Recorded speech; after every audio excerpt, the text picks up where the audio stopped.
Break के बाद आप सभी का बहुत बहुत स्वागत है और चलिए सीधे न्यूज रूम लिए चलते हैं, जहां पर सहयोगी हेमंत इस वक्त हमारे साथ मौजूद हैं, जो आपको बताएंगे 5 मिनट में 33 जिलों की सभी बड़ी खबरें। Hemant, over to you. शुक्रिया प्रियंका। प्रदेश में 33 जिलों में क्या कुछ हुआ दिन भर में, उस पर एक नजर डाल लेते हैं आगामी 5 मिनट में। तो चलिए शुरू करते हैं 5 मिनट में 33 जिलों की खबरें। जयपुर के सरस डेयरी प्लांट में महाभ्रष्टाचार का खुलासा हुआ। डेयरी प्लांट में दूध की जगह पर पानी के टैंकर की सप्लाई हो रही थी। 2 टैंकरों को फर्जीवाड़ा करते हुए पकड़ा गया। खुलासा होने पर डेयरी प्रबंधन ने दौसा के टैंकर को रोक दिया। कैथून और दौसा से आए हुए दूध के टैंकरों में ये पानी निकला है और इस खबर के बाहर आते ही सरस डेयरी के अधिकारियों में हड़कंप मच गया। तो जयपुर की जालाना लेपर्ड सफारी को रोल मॉडल मान करके राज्य में इसी तर्ज पर जंगल सफारी की शुरुआत की जा रही है, तैयारी की जा रही है। जालाना लेपर्ड कंजर्वेशन मॉडल प्रदेश ही नहीं बल्कि देश भर के लिए मिसाल बना है। राजधानी जयपुर में विधिक सेवा प्राधिकरण की ओर से लीगल अवेयरनेस के लिए साइक्लोथॉन का आयोजन किया गया, जिसमें बड़ी संख्या में लोगों ने हिस्सा लिया। दादीज परिषद संस्थान झोटवाड़ा जयपुर पश्चिम का दीपावली स्नेह मिलन और अन्नकूट प्रसादी का आयोजन किया गया। समाज के भामाशाह और विशिष्ट जनों का सम्मान भी किया गया। तो उदयपुर के डबोक थाना इलाके में नकाबपोश बदमाशों ने एसबीआई के एटीएम को अपनी लूट का शिकार बनाया। वारदात सीसीटीवी में कैद हुई है, पुलिस जांच कर रही है।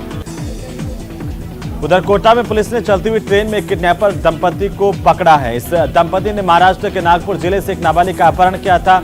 हालांकि पुलिस ने नाबालिग को पहले ही बरामद कर लिया, लेकिन ये वहां से पुलिस को चकमा देकर भाग छूटे थे। अब आखिरकार आरोपियों की गिरफ्तारी कर ली गई है। तो वहीं लोकसभा अध्यक्ष ओम बिरला एक दिवसीय दौरे पर अपने संसदीय क्षेत्र पहुंचे, जहां पर कैंप कार्यालय में उन्होंने जनसुनवाई की, लोगों की समस्याओं को सुना। मौके पर ही अधिकारियों को उनके निस्तारण के आदेश दे दिए। अजमेर के रामगंज थाना इलाके में कृषि उपज मंडी में बने कोल्ड स्टोरेज से वहीं पर काम करने वाले मजदूरों पर यह आरोप है कि वहां से सूखे मेवे करीबन लाखों रुपए के ये लेकर के फरार हो गए। उधर केंद्रीय जल शक्ति मंत्री गजेंद्र सिंह शेखावत का बयान चर्चाओं में है। उन्होंने सियासी बयानबाजी के बीच कहा कि कांग्रेस और इनकी बयानबाजी पिटी हुई फिल्म की तरह से हो गई है, किसी को भी इसमें रुचि नहीं है। पूर्व मुख्यमंत्री वसुंधरा राजे ने मंत्रियों और विधायकों के बीच सरकार में चल रही आपसी बयानबाजी के सवाल पर तंज कसा है। उन्होंने कहा कि कांग्रेस की हर सरकार में हर बार कुछ अनूठा होता है और ये उसी का एक हिस्सा है। उधर झुंझुनू में एक दामाद ने अपनी ही सास पर फायर कर दिया, गोली चला दी। छर्रे लगने से सास घायल हो गई हैं और घायल सास को दरअसल अस्पताल में भर्ती करवाया गया, जहां पर इसका इलाज जारी है। भरतपुर पुलिस अवैध शराब के खिलाफ लगातार कार्रवाई कर रही है। इसी कड़ी में बयाना पुलिस ने कार्रवाई की। मुररकी गांव के पास में छापामार कार्रवाई करते हुए पुलिस ने शराब से भरी हुई एक जीप बरामद की है। 2 आरोपी तस्करों को गिरफ्तार किया है। उधर बूंदी में आयोजित बूंदी महोत्सव में देसी विदेशी सैलानियों के लिए विलेज सफारी का आयोजन किया गया, जिसमें खुली जीपों में सवार होकर सैलानी गांव पहुंचे और गांव वालों ने उनका जोरदार स्वागत किया। वहीं टोंक में खाद की किल्लत बरकरार है, इसे लेकर जनप्रतिनिधि, जिला प्रशासन इन पर आरोप है कि ये ध्यान नहीं दे रहे हैं। किसान इससे आक्रोशित है और लगातार सुबह से लंबी लाइनों में किसान इंतजार करता है। शाम होते होते आक्रोशित होकर के बिना खाद के अपने घर पर लौटने को मजबूर होता है।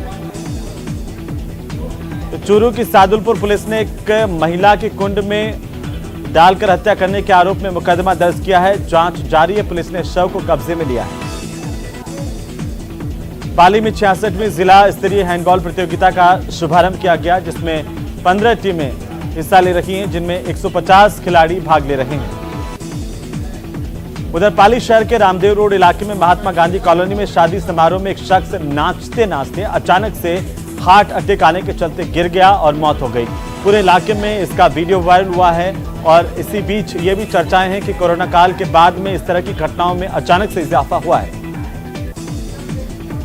उधर बारां के सीसवाली क्षेत्र में पीडब्ल्यूडी विभाग की ओर से रोड पर बने गड्ढों पर पैचवर्क का काम तो किया गया, लेकिन यहां पर भी अब भारी भ्रष्टाचार सामने आ रहा है।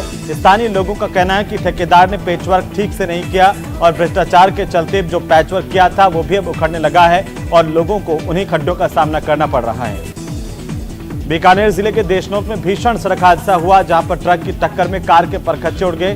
कार चालक गंभीर रूप से घायल हुआ है। अलवर जिले के प्रभारी सचिव और वन पर्यावरण विभाग के प्रमुख शासन सचिव शेखर अग्रवाल जिला कलेक्टर जितेंद्र सोनी के साथ राजकीय अम्बेडकर छात्रावास पहुंचे। यहां पर व्यवस्थाओं को देखा, छात्रों से बात भी की और अव्यवस्थाओं पर जमकर नाराजगी जताई। उधर अलवर के गोपालगढ़ थाना इलाके के चंद्र उपला गांव में दो पक्ष में आपस में भिड़ंत हुई। दोनों पक्षों की महिलाओं में लड़ाई हुई, जिसमें एक पक्ष पर यह आरोप है कि उसने दूसरे पक्ष की महिलाओं पर हथियारों के साथ हमला कर दिया, जिसमें चोट लगने से दो महिलाएं घायल हुई हैं, जिन्हें ट्रॉमा वार्ड में भर्ती करवाया गया। विप्र फाउंडेशन की ओर से दौसा में अलंकरण महोत्सव का आयोजन किया गया। कार्यक्रम में देश प्रदेश से काफी संख्या में ब्राह्मण नेता कार्यकर्ता पहुंचे। करीब 800 विप्र प्रतिभाओं और बुजुर्गों का भी सम्मान किया गया।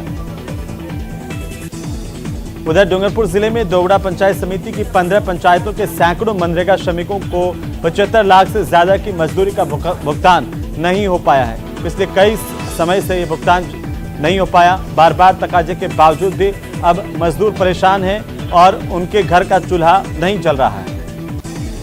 प्रतापगढ़ के पंचायत समिति सभागार में राज्य आयुक्त विशेष योग्यजन उमाशंकर शर्मा ने जन सुनवाई की, लोगों की समस्याओं को सुना।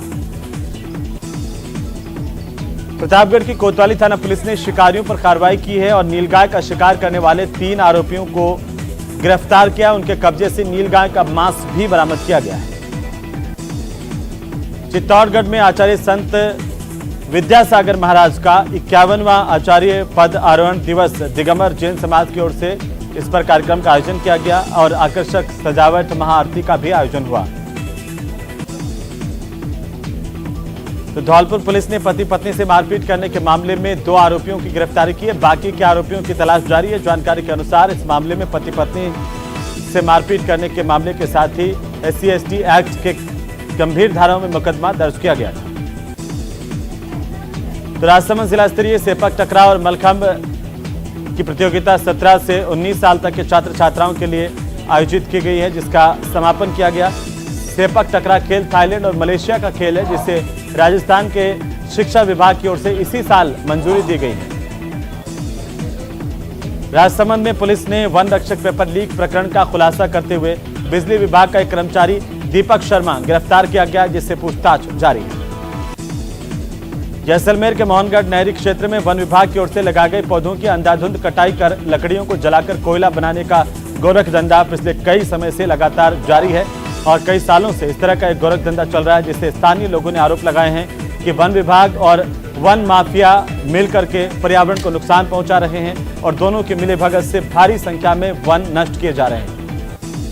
श्रीगंगानगर के रायसिंहपुर थाना इलाके के गांव 72 GB में पेट्रोल पंप के सेल्समैन से 40,000 रुपए की लूट की वारदात के मामले में पुलिस लगातार बदमाशों की तलाश कर रही है। जानकारी के मुताबिक पेट्रोल पंप पर लूट से पहले इन बदमाशों ने एक और वारदात को अंजाम दिया था। तो फिलहाल 5 मिनट में 33 जिलों की खबरों में इतना ही। आगे की खबरों को विस्तार से देखने के लिए एक बार फिर से हम स्टूडियो लिए चलते हैं, जहां पर सहयोगी प्रियंका मौजूद हैं। जी प्रियंका। शुक्रिया हेमंत आपका इन तमाम खबरों के लिए।